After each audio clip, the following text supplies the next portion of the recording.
maniwala sa akin ay hindi mamamatay. Maniwala kayo sa akin at makikita niyo ang kadakilaan ng Diyos.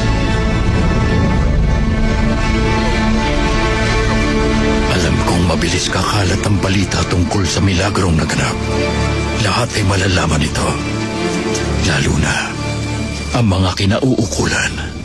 Paano natin iisipin ang kaharian ng Diyos? Para itong buto ng mustasa na kinuha ng tao at itinanim sa kanyang lupain. Ang pinakamaliit na buto sa mundo.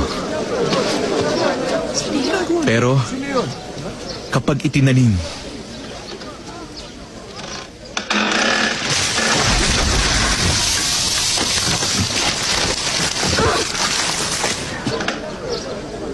ito'y tumutubo.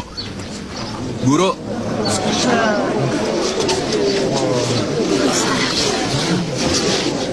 Isa siyang lumpo. oo nga.